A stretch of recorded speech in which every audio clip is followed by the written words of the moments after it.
How did rosé get a bad reputation as not being a real wine? How did Marcel Ott revolutionize the world of rosé wine? Why is Grenache a popular grape for making trendy, pale rosés? And how do rosés' beautiful bottles both help and hurt its reputation?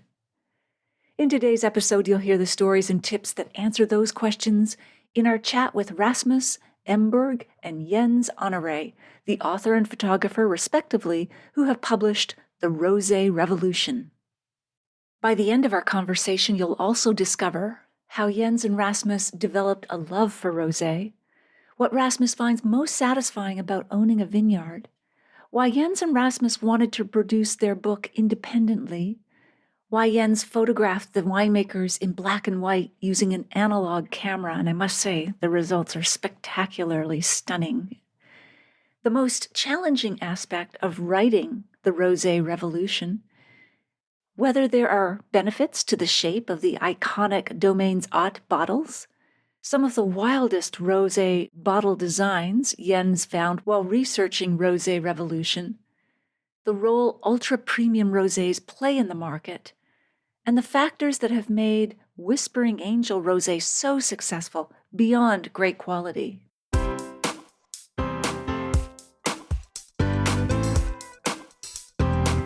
Do you have a thirst to learn about wine?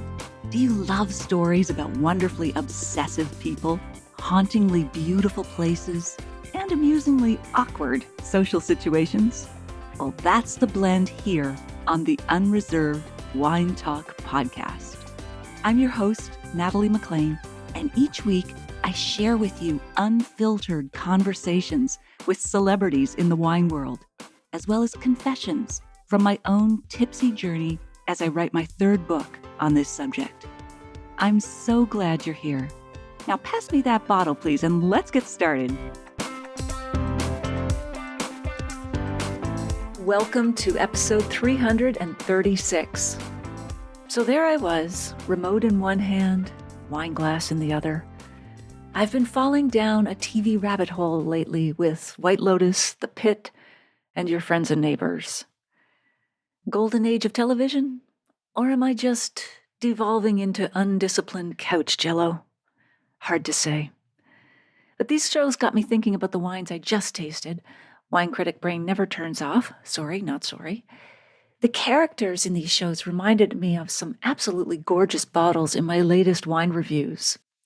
So there are some bold barbecue reds under $20. Think smoky, juicy, and intense like Dr. Robbie from The Pit. There are some zingy Sauvignon Blancs, bright, refreshing, unpredictable, like Piper, the daughter, in White Lotus. Some sumptuous Chardonnays, rich, buttery, and more than a little indulgent, perfect for pastas, butter poached lobster, and the deliciously awkward dinner party scenes in Your Friends and Neighbors.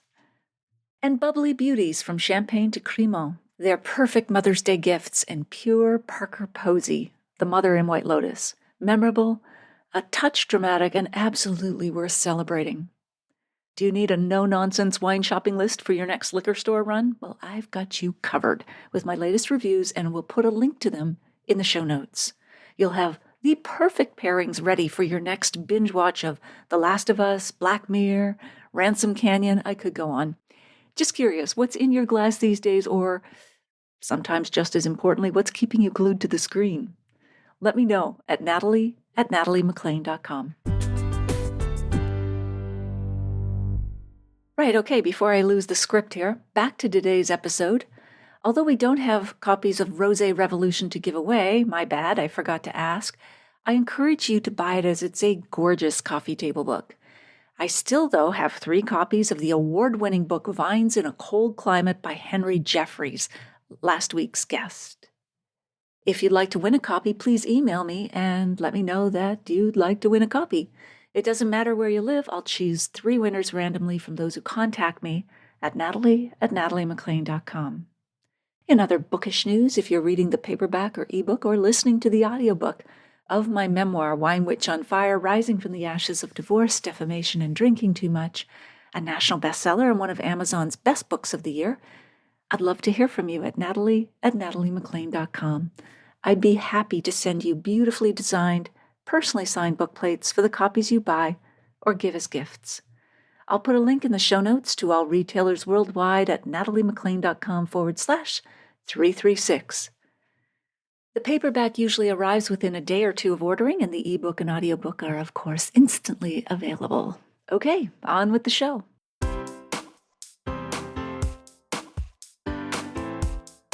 Rasmus Emborg is a journalist who has worked in the media for more than 25 years. He is the author of Beer Brothers, about two brothers who both brewed beer, but went into competition with each other heavily, which sounds like a very interesting book. He and his wife own a small vineyard in Provence. The grapes are mainly used for rosé wine. Jens Honoré is a photographer who has worked in the advertising industry for 30 years.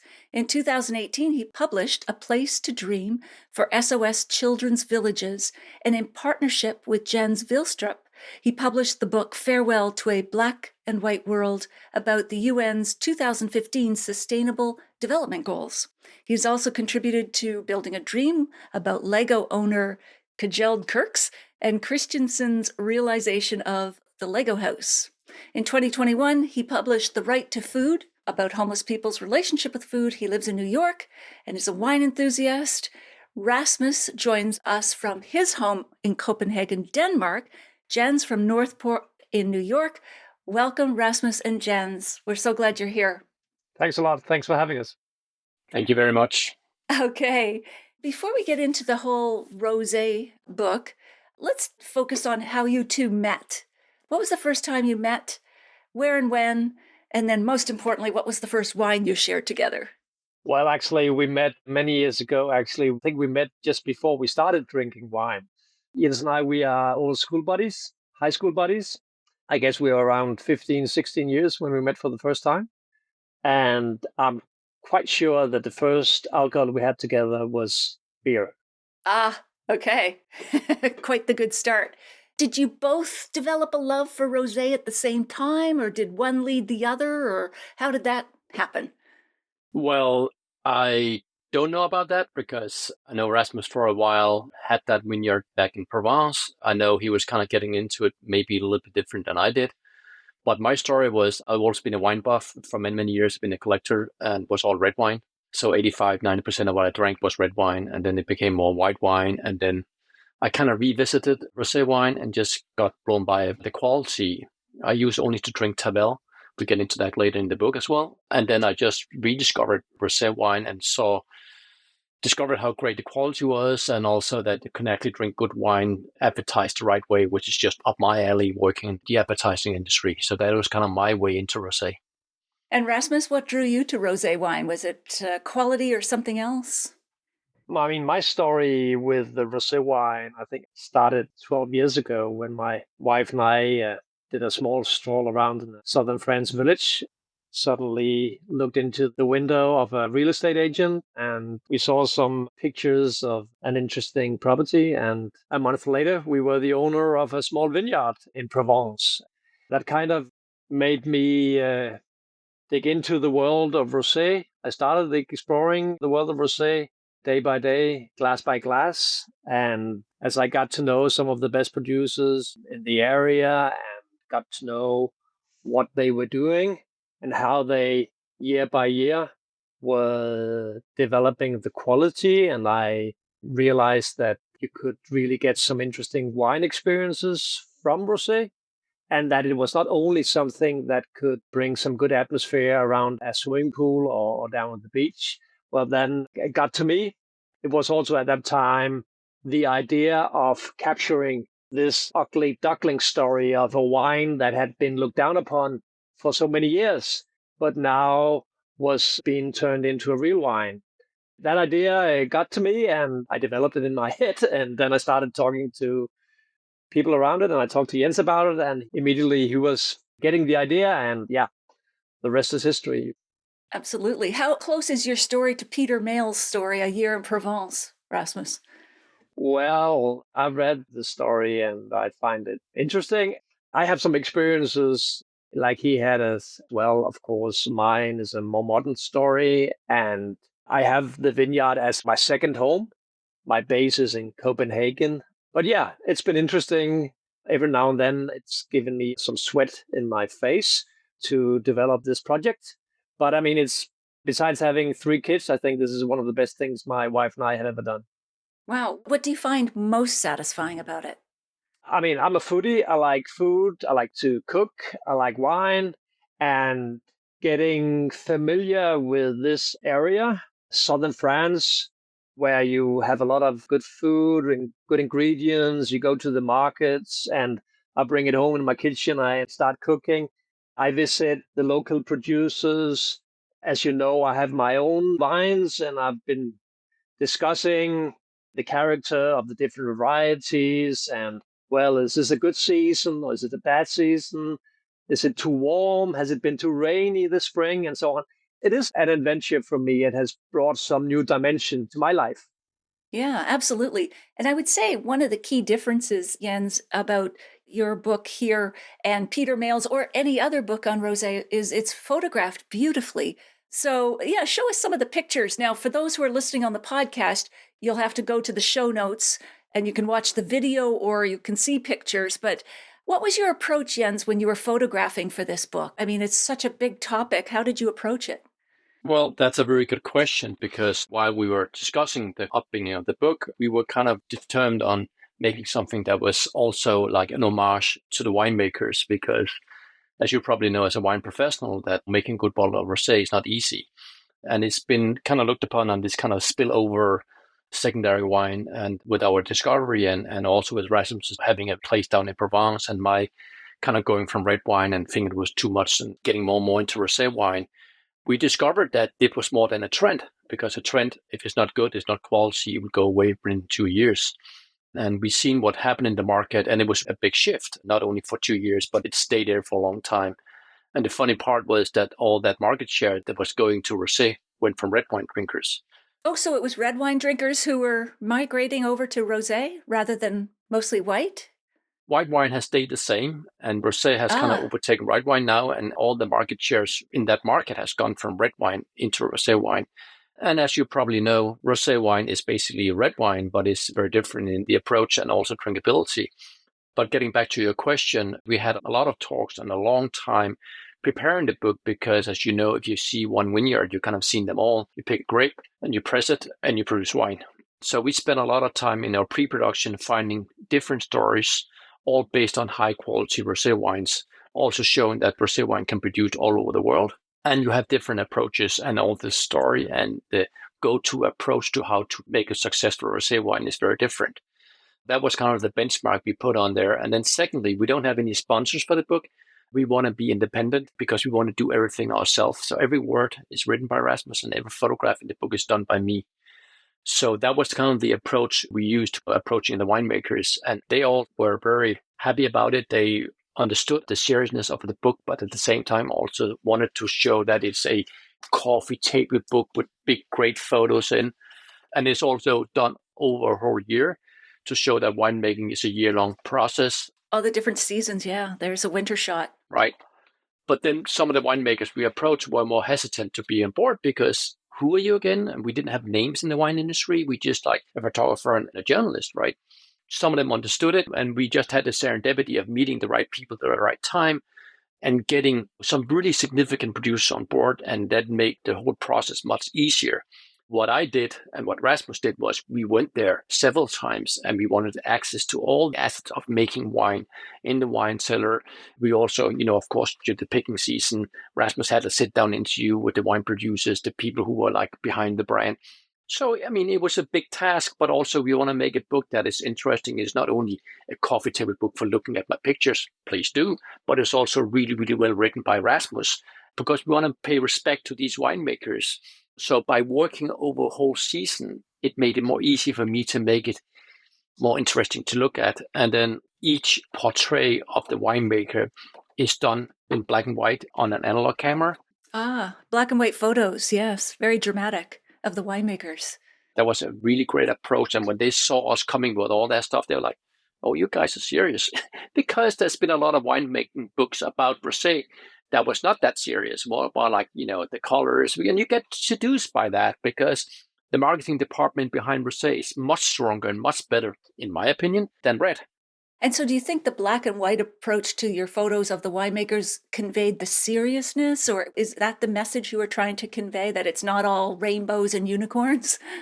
Exactly. And also because most of those guys, they're not used to sit down for a portrait. Like some of the big ones, I just showed the photo of Sacha Lechin. I mean, meeting him is like...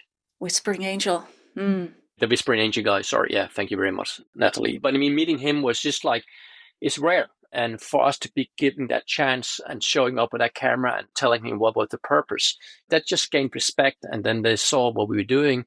And also we sent, of course, all the photographs to different people. And they were like, wow. Terrific. Terrific. Now, in terms of writing the book, Rasmus, what was the most challenging or difficult aspect of doing this? Well, where to start? Allow me to turn it upside down, because I actually think it's been quite a joyride. I'm a journalist by education, also by heart. I'm a sucker for a good story. And from the beginning, I think we were thrilled by this overall narrative about this wine that had been looked down upon, but now was developing into a real wine. And I mean, in the beginning, the tough part was to convince the producers that we were serious and to convince them that this was a great idea to make this book, and it was great for them to be part of it. Choosing these 13 different producers was quite a job as well. Our ambition was to find producers who were among the most significant producers around the world, but we also wanted them to have a good story on their own. You can read each chapter about each producer on its own. I mean, Domaines Ott, Château des Clans, Sacha Lechin, Lopez de Heredia from Rioja, Domaine Tompier, Perrier Chouet at Champagne. I mean, all these producers, they have a great story on their own. At the same time, they bring a piece to the overall puzzle. They have a significant role in the development of this category. From Domaines Ott, you can say the aristocrat of the category.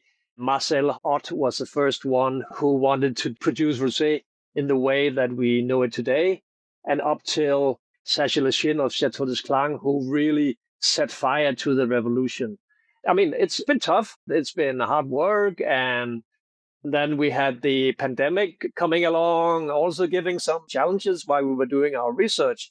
But it's been an experience of our life to meet these people, to have them open their doors for us, to open their minds and their hearts, and also to serve some real good wine. Absolutely. Let's dig into Domaines Ott. Plays a significant role in your book as the pioneer of rosé. You write he was the first one in the world to treat rosé as a wine in its own right rather than an afterthought. What are we going to do with this leftover juice? Why was that so radical in 1912? Was it simply because no one was doing it? Tell us a bit more about that and why Marcel Ott decided to go with rosé. Marcel Ott, he came from the northern part of France, had a degree in agriculture, and actually he was on his way to Tunisia to be a wine producer, but stopped on his way in Provence. Of course, we've not talked to Marcel, but we've talked to his relatives, Jean-François Ott, who today is running Domaines Ott. Marcel Ott was fascinated by rosé wine because he actually thought this was the kind of wine where you could actually taste the grapes most precisely. At that time, and also for many years after, rosé wine was a byproduct. If you wanted to produce a powerful red wine, you could let the juice bleed in the beginning of the fermentation.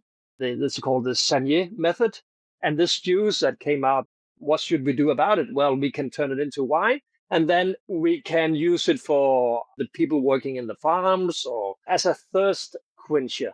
Right, because they just, for those who aren't familiar, they bled the juice, meaning they took off some to concentrate the red that was left, but the runoff juice that was at the head of the bleeding, that was the light pink, non-serious stuff they gave to the farmers or the workers. Yeah, exactly. And I mean, if we should talk just a little bit about the technique, rosé wine is made from blue grapes or the red wine grapes, and it's the skin who's giving the color to the wine, and that is giving the tannins. And if you let the wine ferment with the skin, you end up with a red wine.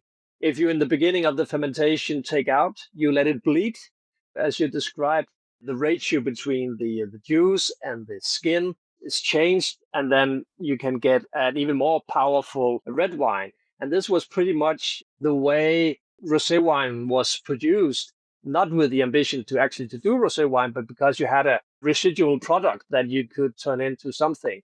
This is a part of why rosé for so many years have had a bad reputation, because it's been considered as a byproduct.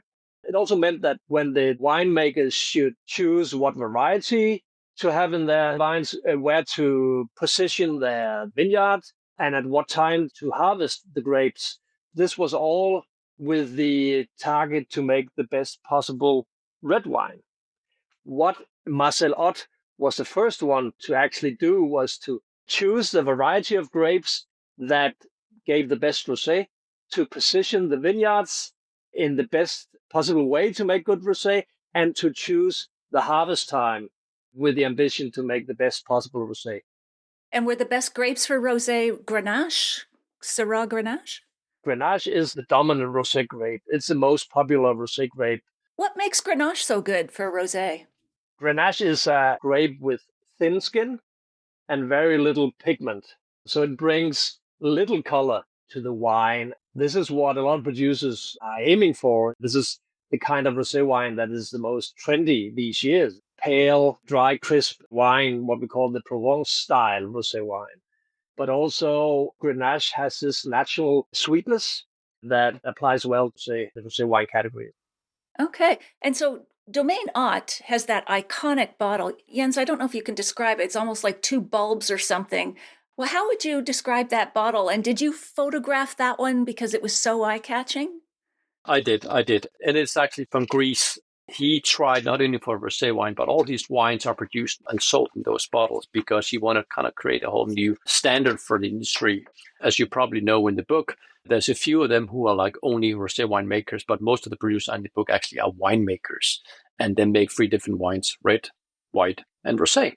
Domaines Ott's wine has that very specific looking bottle. Oh, right. So it's this elongated, but it bulbs out and then comes back in. Is there a name for that style, or it's just Domaines Ott, their style? Actually, a ceramic bottle was found in the ground of Chateau de Celle, which was the first domain of Domaines Ott. They have 3 different domains today. And that inspired them to make this bottle. They tried to make it the bottle of the rosé wine category. Like then, if you look at a Burgundy wine or a Bordeaux wine, you have the same bottle shape, but they didn't manage. Yeah, with the bottles for a lot of rosés, like if I even look at modern day, like Kylie Minogue, she's got glass that's kind of, I don't know what you call it, not shattered, but like textured glass. The design for bottles in rosé and their labels are just wild. They're all over the map, which is kind of pretty. But what are the wildest designs you've noticed, Jens? That's the kind of what I spoke about before, the advertising kind of approach to rosé wine, which is much bigger impact on that type of wine than the 2 other types of wine. The problem is that a lot of wine connoisseurs kind of look down upon rosé wine because it's more trendy. And I think it's fantastic because if the content is not good, you can make all the fancy bottles you want. It doesn't hold up. We saw so many great bottles. But one of the Charade Patron, who is the Languedoc kind of producer, he makes a lot of different wines. He makes a wine that when you turn around, it looks like a bouquet of roses. Oh, yes, the Côte de Roses. I love that bottle. Just for those who've not seen it, the bottom is like etched glass of roses. And people empty that of the wine and then use it as a water decanter. It's so beautiful. If you go to a dinner party, instead of bringing a bouquet of flowers, you bring this bottle. This wine, yes. Well, and some of their marketing has these bouquets of the bottles. Exactly. I love those kind of approaches that you are creative with your product. It doesn't have to be dull. And you can make fantastic labels. And Rasmus got into that book in the writing also. We have this discussion about what is the right color of rosé. It means a lot to people. It's the marketing thing that you have to respect. Absolutely. Now, before we leave bottles, but I've heard recent research that says rosé and white wine in clear white glass, up to 30% is being affected by light strike. So their aromas are being changed or made worse by light strike, and that it's only when you have glass that's either amber or brown that you get protection from UVB and UVA. Did you find out any of that sort of research or data when you were looking at this? I mean, the industry doesn't seem to have any desire to move away from clear glass bottles. It seems part of the marketing of rosé, but I mean, if you think 30% of rosés and whites might be ruined by light strike, that seems like not a great trade-off. But it's such a great marketing stunt, and then such a big part. That's a trade-off, of course. We actually saw something different, and Rasmus get more into that. But I mean, from the commercial aspect of it, it's a huge marketing thing, and it's a very important part of why you drink rosé is the color of it. We touch this issue in the book as well, and you are perfectly right, Natalie. I mean, it's not good for the wine to be in a transparent bottle. Actually, you can test it. If you, on a sunny day, bring a glass of rosé to your terrace and you let the sun shine on it for 15 minutes, it gets this not very nice color. It changes. And when you start drinking it, it's getting flat and it loses something Like that... the fruitiness? Yeah, it's liveliness. The liveliness, yeah, the crispiness and so on. Actually, in the book, we have one producer, Closibon, also from the southern part of France, who actually is going against the trends and is producing all in brown bottle. You never know about the future, but if we talk again in 3, 4, 5 years, I think we will have more rosé wine in brown bottles. This is a development that comes with the development of the quality of the wine. Yes, and the sophistication of the drinker too. Exactly. I mean, it looks good. The color of the rosé in the transparent bottle, and sometimes in this creatively designed bottle, and often also with some creative labels on it. It looks good on the shelves in the liquor store. It looks good on Instagram. This is a part of the popularity of rosé. At the same time, it's also a reason why the bad reputation of rosé wine sticks to some of what you can call the wine establishment and is being used as convincing that this is not a real wine. What we are seeing now is that the rosé wine category is developing. You can get a lot of boring rosé wine, and there's a lot of boring rosé wine out there, just like red and white. But you are seeing some really high quality rosé wine, and you see diversity, and you see wine that you can pair with food and so on. And I think that this will be more important than to look at a beautiful color through a transparent bottle. At the same time, there's also this thing about the recirculation. Much easier you can recirculate or reuse brown glass than white glass. Oh, it's better for the environment. Exactly. So there's an environmental issue here as well. I think this will influence the producers in the future. And also to meet the demand of the consumers, they want to be more environmental. And I think more and more consumers will also end up preferring a wine in a brown glass bottle, also due to environmental reasons. That's great to know. I didn't realize white glass was not as recyclable. So let's talk about Domaines Ott's Étoile Star. It's approximately $150 bottle of rosé. Consumers are used to paying $15 to $20. I think Gerard Bertrand is now producing one that's close to $200. What role do these ultra premium rosés play? Are they like, when you see the runway, the latest Versace, you could never afford the suit, but you'll buy the scarf or the purse? Like, what's going on with these extremely expensive rosés? What's your take on them? 200 euros. That's a lot for rosé wine. But if you look into the red wine category and the white wine category, it's not a lot. This is showing us how the rosé wine category is developing. Chasselas of Chateau d'Esclange, the guy with the Whispering Angel, he was the first to make garros made of 100 years old Grenache grapes from 100-year-old vines with Grenache. And when he put garros into the market with a price slab of 120 euros, I think it was at that time, some years ago, I mean, everybody was, whoa, what is going on?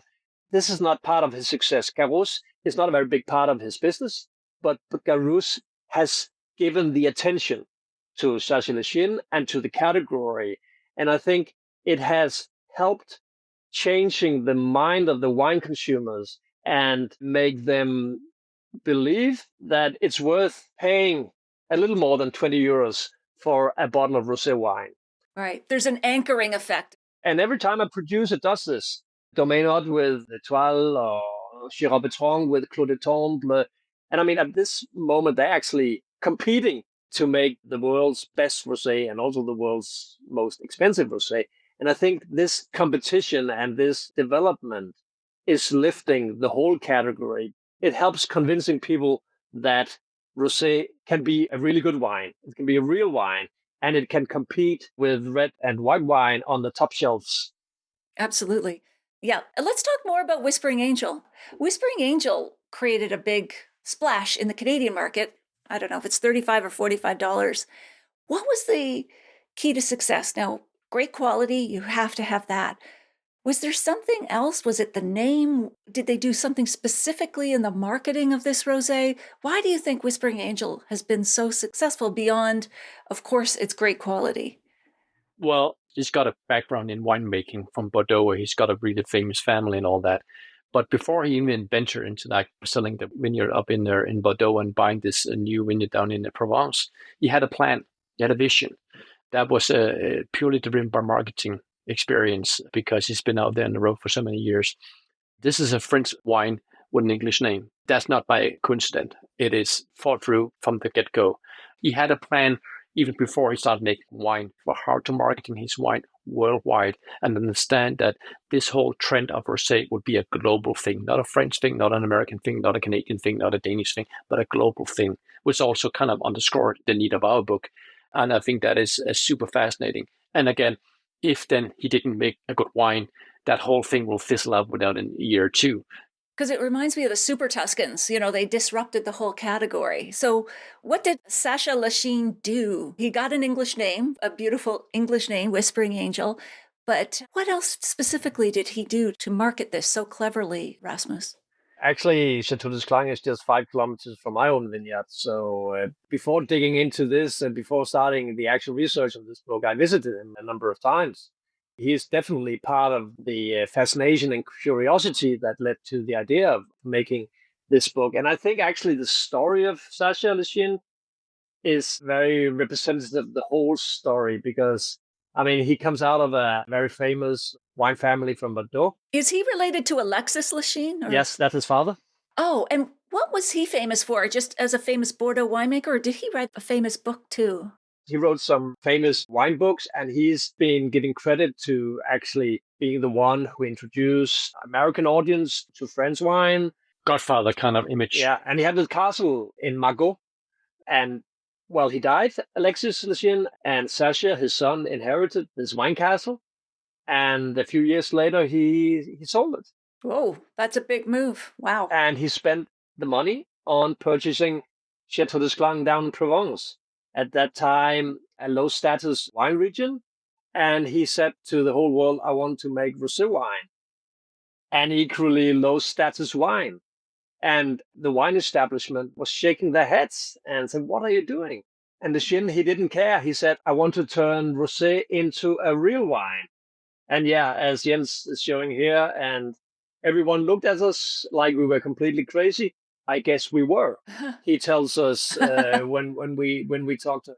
To cut it short, today nobody is shaking their heads. Nobody's laughing at Sacha Lachine, because he is, together with Domaines Ott, I mean, he is probably one of the most true pioneers of this Rosé Revolution. And I think it's important to emphasize that he's been good at marketing. He's a good trade man. But he's done it on the foundation of a good product. He had a good nose for what was the demand of the wine consumers of the future. He saw that champagne was rising, and he saw the popularity of Sauvignon Blanc from New Zealand and other areas is, taking off, yeah. Fruity, crispy wine.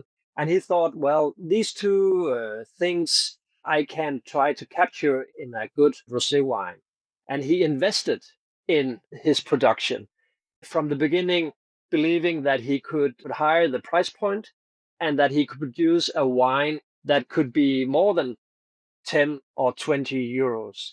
He definitely took a risk, but he invested in a lot of technology in his cellar. Jens just showed you a picture from down there. I mean, we've been following the production, and you When the grapes come in from the vineyards, they are being picked. And if a grape is not of a decent quality, it's taken away. He's meticulous. In every level of the production, he has hired the standard. And he teamed up with a winemaker that he knew from Bordeaux, and that was also willing to put all his expertise and experience into developing this high quality wine. So I think it's important to say that he saw a demand, he created the product to meet the demand, and on top of that, he's a good businessman that has helped him selling the wine. And today, I mean, Whispering Angel is not only a wine, it's a phenomenon. Yeah, it is. It really is. In the US, it's the best-selling French wine. Also, if you include red and white wine, it's the most popular rosé wine in the whole world. Wow. Okay.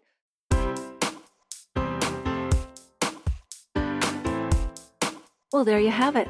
I hope you enjoyed our chat with Jens and Rasmus. Here are my takeaways. Number 1, how did rosé get a bad reputation as not being a real wine? As Jens and Rasmus explain, rosé wine is made from red wine grapes, and it's the skin that gives the color and tannin to the wine. And if you let the wine ferment with the skins on, you end up with a red wine.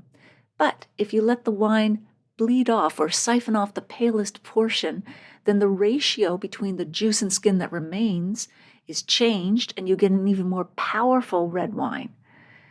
And that was the way that the rosé wine was produced, as an afterthought, that first pale wine that was siphoned off, rather than with the intention to make rosé wine from the beginning. And that is part of why rosé has had a bad reputation in the past, because it was considered just a byproduct. Number 2, how did Marcel Ott of Domaines Ott revolutionize the world of rosé wine?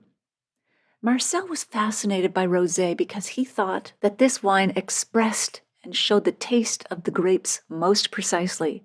At the time, and for many years after, rosé wine was a byproduct. As I just mentioned, it was the result of the saigné, or bleeding method, the first juice that came out. But Marcel was the first one to choose the variety of grapes that produced the best rosé, to position the vineyards in the best possible way to make good rosé, and to choose the harvest time with the ambition, again, to make the best possible rosé from the outset. Number 3, why is Grenache a popular grape for making trendy pale rosés? Grenache is a grape with very thin skins and very little pigment, so it brings very little color to the wine, and that is what a lot of rosé producers are aiming for. This is the kind of rosé wine that has been really trendy in the past few years. It's pale, crisp, and dry, what we call the Provençal style, but also Grenache has a natural sweetness that also is part of the rosé wine category. And number 4, how do rosés' beautiful bottles both help and hurt its reputation? Rosé, with its beautiful color and a transparent, creatively designed bottle, looks great on liquor store shelves. It also looks beautiful on Instagram. Jens and Rasmus think this is part of the popularity of the wine, but at the same time, it's part of why some of the wine establishment thinks that it's a bad wine, too trendy, too marketing-oriented, etc. But there's another consideration. It's much easier to recycle brown glass from bottles than clear, so there's an environmental issue, and that's why the authors think this will influence producers in the future. And I might add, there's also that possibility of light strike affecting 30% of wines in clear glass. So I think there's a lot of reasons to migrate away from the clear glass, as beautiful as it looks. In the show notes, you'll find a full transcript of my conversation with Jens and Rasmus, links to their websites and book, the video versions of these conversations on Facebook and YouTube Live, and where you can order my book online now, no matter where you live. If you missed episode 80, go back and take a listen. I chat about the rosé lifestyle with wine writer Jill Barth. I'll share a short clip with you now to whet your appetite. There is a preference for a pale rosé. I think that that's the consumer's idea, that it embodies freshness and lightness. There also seems to be a misconception that it's going to be sweeter if it's darker, and that's not true at all. I've heard people I'm sharing wine with, and they'll see a dark rosé and they'll think, oh, I don't like sweet wines. But it's to do with the varieties of the grape and how long that juice has any amount of skin contact. That makes total sense. People do seem to like the light ones these days for, I think, reasons of aesthetics, not necessarily that it influences the flavor as much as you might think. Sure. And is there anything to the fact that if it's a darker rosé, it's going to be more full body? Did it get more skin contact, therefore more flavor? Or is that too a generalization that doesn't always play out? It probably doesn't always play out, but it would hold true that darker skinned grapes that experience more skin contact during the winemaking are going to impart more of that color.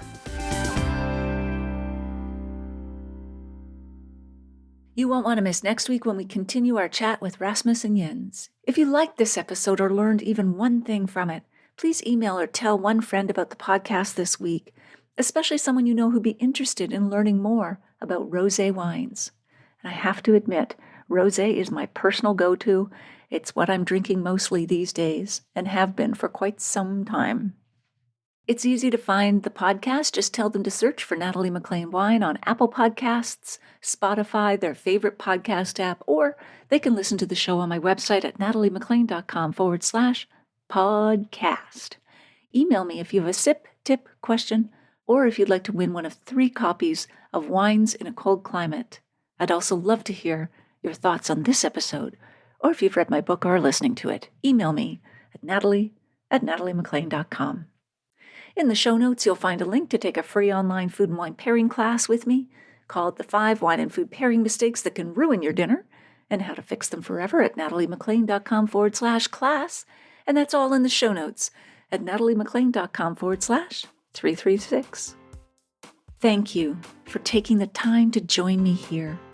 I hope something great is in your glass this week. Perhaps a rosé from Domaines Ott.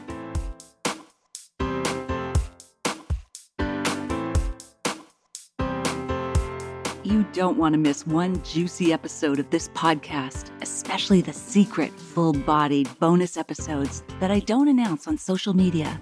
So subscribe for free now at nataliemaclean.com/subscribe. Meet me here next week. Cheers.